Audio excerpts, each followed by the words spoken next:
2020 NFL Draft on ESPN, NFL Network, and ABC. It's April 23rd through 25th, right around the corner. Let's go to the NFL Network now and visit with NFL Network analyst Charley Casserly. Good to see you, sir. How are you today?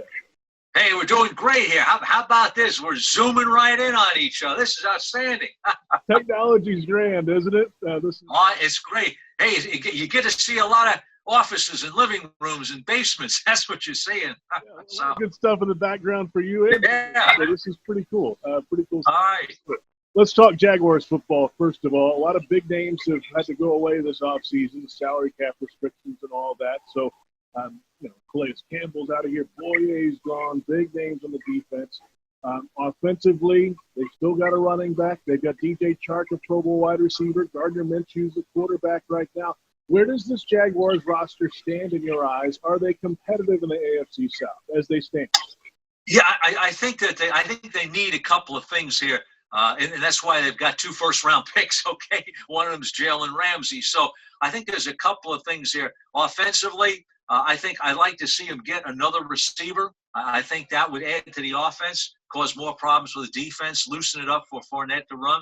A lot depends on how Minshew develops as a quarterback. Can he have the consistency over 16 games? But I think weapons will help him.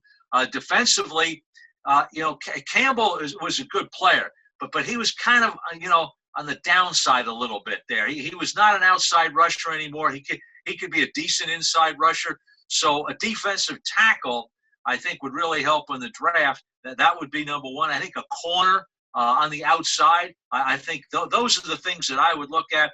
If they can fill those needs, then I think they can take a jump and be competitive. So I think they'll be competitive, but we're talking about trying to get to the playoffs. I think those are the positions they got to check boxes in. So Casserly from NFL Network with us. You mentioned Gardner Minshew. I mentioned Gardner Minshew. What is your view of Gardner Minshew? Is he a guy that you can hang your hat on as a football? I think he's got a chance to be that. And I think you look at the positives from last year. And remember now that was his rookie year. So he should take a jump. Now, we don't know if they're ever going to practice this year, okay? So that may hurt him needing that work. So we'll just have to see what happens. But, I like the leadership about him. He's got the it factor. The players respond to him. He's a studier. He's a preparer. All the things that you want in a quarterback to be successful, he's got that. The arm is above average. He's got athletic ability. I think just the continuation of being able to be consistent on judgment and accuracy, especially under pressure, all those things are growing things. But you saw enough to get excited about him in year one, I thought. At Charley Casserly on Twitter, NFL Network analyst, former NFL GM of the Texans and the Washington Redskins, joining us here before the NFL draft. All right, the Jags have the number 9 pick. There are a lot of needs for the football team. Defensive tackle is one. You can even argue offensive line if you wanted to upgrade tackle there. Wide receiver, cornerback. But the trick with Dave Caldwell is that he never really shows his hand before the draft. Remember a few years ago, he shocked everybody and picked Blake Bortles. He was a guy they didn't really talk about a lot going into the draft.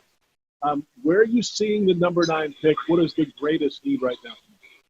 Well, I think you have to take the best player there, and that's number one. But I think they could get lucky and have a defensive tackle sitting there. So this is where you got to keep your fingers crossed. Javon Kinlaw of South Carolina, and Derek Brown of Auburn. I think both are outstanding players. Kinlaw might have a little bit more flexibility position-wise across the front, but I think they both can stop the run. They both can rush the passer from the inside, which is hard to find.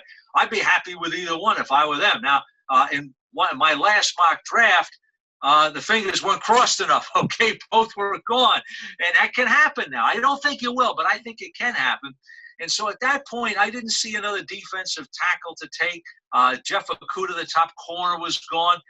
They could take a wide receiver, Jerry Jeudy. Now, that may not be their top need, but he would be the best player sitting on the board. That changed the offense right away there.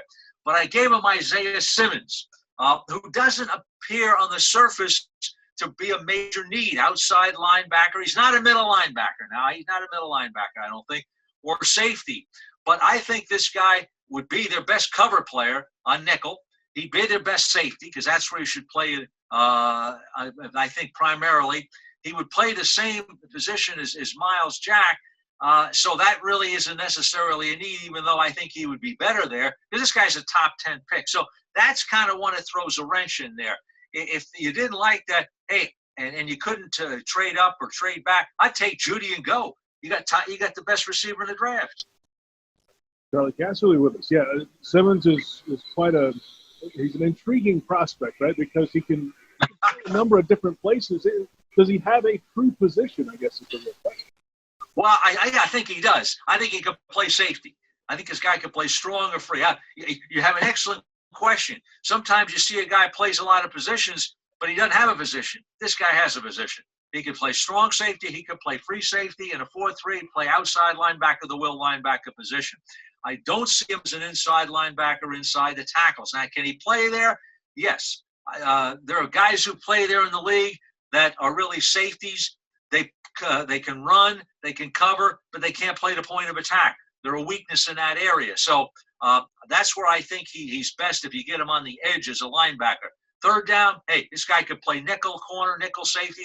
I've seen him play nickel corner, and I'd like to see him play more. I can definitely play nickel linebacker. So be an interest. Nobody's giving him Judy. See that? There's one they can talk about for a week.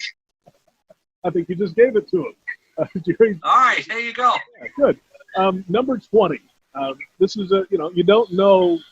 It's such a tough place to pick because everything can happen above you. It's really what you need and what's available there at 20. Let's, for the sake of argument, talk cornerback here because we know what's happened in the salary cap the last couple of years. They traded Jalen Ramsey away. A.J. Boyer is gone now. So there is a need for a starting outside corner for this football team. There's no chance Okudah goes all the way down to number 20. So who else is on the radar at cornerback that can jump in right away and start? Yeah, well, jump in right away and start and be good is one thing, and jump in right away and start because I have to is another. But I had 6 corners in my first round. Now, you don't have 32 first-round value picks. You never do. We used to have about 17 or 18 on the average. But you have 32 picks. So some of these guys I put at the end of the first round were the best player available at the position of the most need. That's how I got there. But where they're picking, Henderson of Florida. To me, he's a second corner in this draft, but I don't think he'll be there. I gave him Kristen Fulton from LSU. I think this guy can start. I think he's an excellent athlete. I think this guy can press, has the athletic ability to play off, but certainly he can press. So there's a name to watch. Trayvon Diggs of Alabama is another name to watch in there. So those are a couple of corners that I think should be available at that point and could definitely help them. Tell us about the LSU pick that you had at 20 a little bit more about him. Folks who may not have watched LSU this year, which I don't know who that would be because they won the national championship. But what kind of prospect is he? Well, I think he's very good athletic ability at the combine. I think he was one of the best corners in the drill work as far as backpedaling and turning and showing the potential to play man.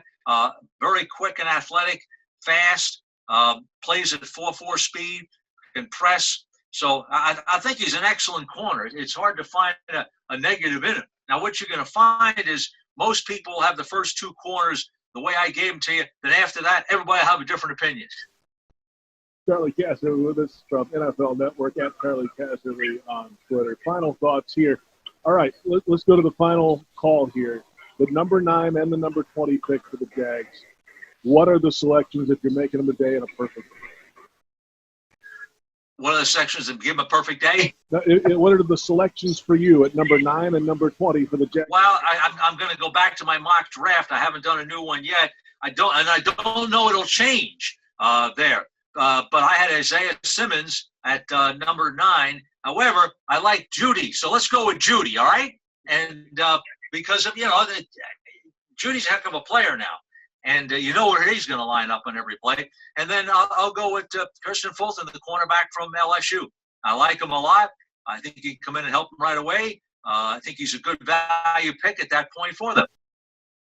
Great stuff. Charley Casserly, NFL Network, former GM of the National Football League. Great to visit with you. Stay safe. All right, you too now. Thanks for having me.